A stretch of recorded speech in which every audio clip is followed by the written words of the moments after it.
How you doing, folks? Max Forti here at Bergdorf Goodman, New York City, with Max in Motion here with the man himself, ROJA Dove. You guys probably saw my review of Chypre Extraordinaire, which is a fantastic scent. If you guys haven't checked it out, I'll have the link below.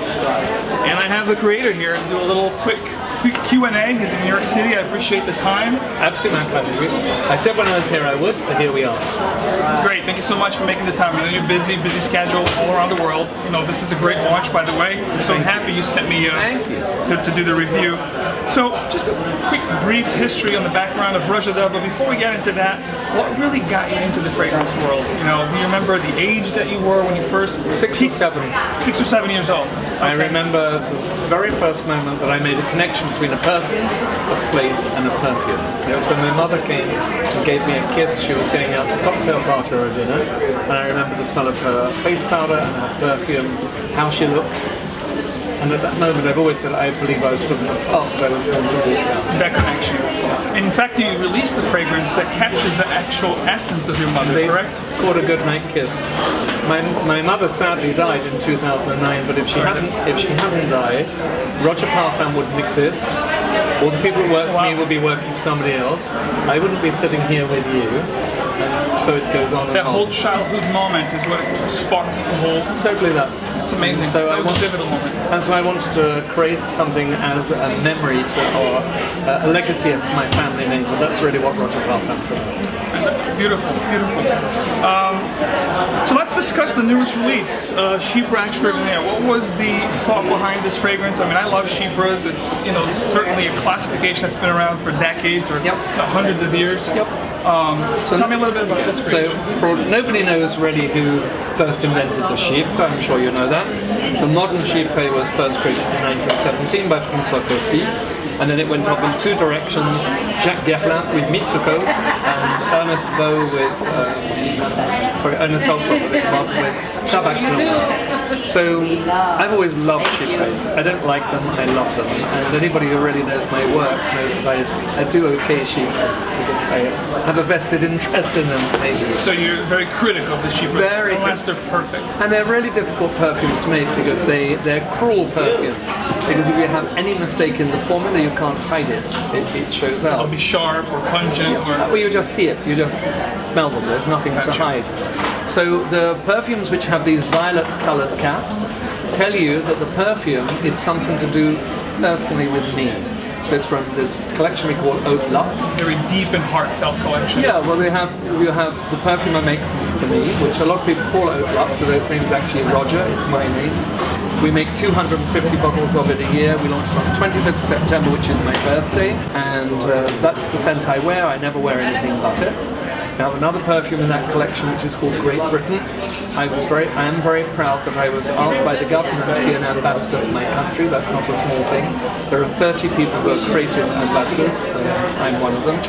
And I was asked, could you make the scent of Great Britain? So I had to suddenly think, well, how does my country smell? So I thought of our Houses of Parliament with its leather and wood, majesty through our monarchy, and I also thought of how one of the things I love about Britain, you can be the most delicate, fragile person, and yet our country allows you to flourish. And so I looked at a very old structure called a Russian leather, which most people see, and in the heart of them, these big Chypres, they always have a little note of violet. So violet is for the fragile person that the big majesty and might of the Chypre supports. So I created it for the first great festival which was held in Istanbul, and I loved the scent and I was so proud of it. We then had to ask government if it was possible to have the perfume and have the legend on it. And that's how that perfume came about. There aren't many people who can tell these type of stories. Thank you so that's how it came about. Third perfume in the collection is called A Goodnight Kiss, which is the perfume you alluded to earlier. And I was nervous of launching it. We launched on the 6th of January, which would have been my mother's birthday. I made 6 bottles of it. We launched on the 6th floor in Harrods. And I thought, would anybody relate to this idea of somebody giving you a kiss goodnight? By the end of the month, it was our largest selling perfume globally, and I understood that yes, it was a story everyone could relate to. And that for me is what perfume's about. If it doesn't engender an emotion or a feeling in you, then it's just a smell. It's not a real creation. We have 2 other perfumes in the collection. One is called Majestic Oud, I maybe am the only Western perfumer who's lived in the Gulf for a time. I was out there for 2 weeks every month for 3 years. That's where I learned about the smell of oud, mahalat, bahur, all the different things that Middle Eastern people use. And my brand, my creations are used by every single royal family of the Gulf. And so Majestic Oud was a homage to the idea of walking into the palaces where you smell really the finest oud in the world. All the oud I use in my perfume is real. As I'm sure you know, most oud is not real oud. It's become an olfactive style. And so this is a big, majestic upland oud that reminds me of this great fun period I had when I was learning all about Middle Eastern style of perfume. And then the last scent is Chypre Extraordinaire, and it is this inherent love I have of Chypres. We still use natural oak moss in the perfumes. I read a lot of things written where it's forbidden. It's not true. You can still use it, but there are there are certain isolates in it, naturally occurring molecules, which you're not allowed to use. So we pay to have those removed, which of course makes the material more expensive. So in this perfume, it's interesting because it's the only Chypre I have ever made that has no oak moss in it. And I want to see, okay, if in the end, everybody talks about IFRA, but actually the European cosmetic regulation is more draconian, but nobody ever talks about that, but it's more draconian. And so I thought, okay, if one day I really cannot use it, let's see what can you do. How do you make a scent which gives you all the feel that there really is oak moss in it without actually containing it? So that was one of the things I think is extraordinaire about it, because it made me have to think a lot.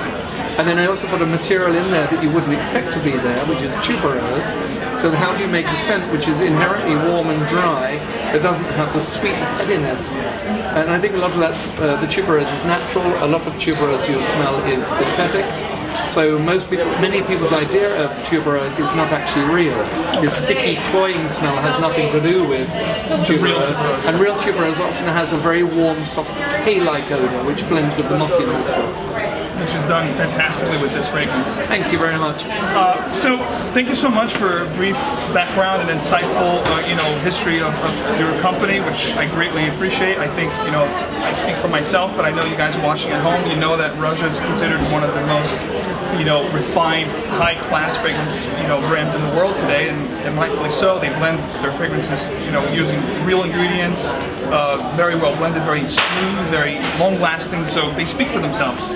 As you guys, thank you. Oh, you're very welcome. Not just because he's here, because you guys watch the channel. Can I make a comment on what you've just said? Please. I use we came with a tagline, which if it isn't explained, comes across as very arrogant.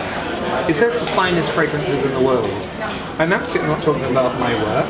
It's a reference to the quality of the raw material. The ingredients. And the ingredients, you cannot get better ingredients. So what I'm sort of saying is that you can be the best cook in the world, but if you don't buy the best ingredients, you can never make a great dish. And so it's the ingredients that give the level of complexity you're talking about, which I think is one of the signatures of my work. It's very distinguishable. You can smell a ROJA parfum and you know the quality is there from the first spray, for sure. Thank you. I wanted to do a quick Q&A, if I may, Yep. for the people out there, just to know a little bit more about, I like to call it perfume ping pong, rapid fire. Okay. So, what's your favorite color? Violet. Violet, okay. Which is why anywhere you see me, you will see violet around. Gotcha. I love violet. Which is a very regal, royal kind of a color, they say. I just love it. I know, but they say like colors evoke certain things, like, blue is more playful, red is like power. Well, yeah, I mean, traditionally violet was always the color of the empress because it was the most difficult color to make. It's also considered a very spiritual color. It just makes me very happy. When I see it, it just makes me happy. I wish I knew it. What a violet tie to that. A favorite place in the world? One place. It's a hotel in the south of Italy, and it's called Villa La Trevi. It was the home of Zeffirelli, and it's a great treat whenever I can go there because it just looks straight out over the Amalfi Coast. It is my heaven on earth. Favorite season of the year? Spring. And I think that when I was younger I would have said autumn without any question, but I think late spring as summer comes without I agree with that. Favorite dish or food? One of two things. It will be pasta maybe one of any pasta. Let's just say Pasta dishes. Pasta dishes because I adore them. And funny, a really, really good salad. I think it's rare you get really, really good salad, but I love a great salad. Same here. Your biggest inspiration in life? Something that you wake up every day because you look forward to. What's your biggest life inspiration? That's difficult. I would say that I'm really a born optimist. I believe that anything is possible. I hate having people around me that are negative or talk about why they can't. I believe you always have to believe that you can. So I know that doesn't quite answer your question, but as a mindset, optimism maybe is the word. Absolutely. A song that describes you, or a song that you just always love to hear and listen to. Nat King Cole, We Have All the Time in the World. I adore it, but also it makes you stop and think that sadly we don't. So therefore we have to make the most of every moment we do have. I agree. I love Smile by Nat King Cole, which is very optimistic. Yeah. Even though it's not his song, it has a little bit of sadness to it, but he's a great singer. A pet peeve. So a pet peeve, I would have to say injustice. Okay. I think it might sound a bit of an odd one, but I like it when I hear people saying something that is wrong or behaving in a way which is unfair. It incenses me and outrages me. I feel outraged by it. Okay. So injustice. Injustice. Something you can't live without. Can't live without air, but like something. The fact that I know that I'm loved. Okay. Which might sound a rather odd answer, and maybe a lot of people would say it's something material. If I were to say a material thing, I would say an iPad. But I think in the scheme of what life's about, you like to be liked. No, not that I like to be liked. Of course, I think we all like to be liked. I don't care if people dislike me either. But I'm blessed that I have lived with the same person for 44 years, and I know that I'm loved. And I think knowing that gives you strength to cope with almost everything and anything. And I realise I'm blessed to be able to say that. So loved in a deeper sense of the word. Yeah, truly loved and supported and nurtured. If it weren't for the person I live with, none of this would have happened. Because here's the person that made me believe in me. Describe ROJA Dove in one word, but we'll do a two-way question. Describe the brand in one word, which I think you've done already, and then describe yourself as a person in one word. Oh God Almighty, that's a very tough question. It is. Do you ask everybody that? You just give me a hard time. No, it's the same structure. Okay, well, maybe I would use the same word for both. Okay. Individualist. I think that people that come to my brand come because they have a level of self-confidence that they don't want to maybe follow what other people do. They have their own mind, and they come because they discover something in it which expresses them.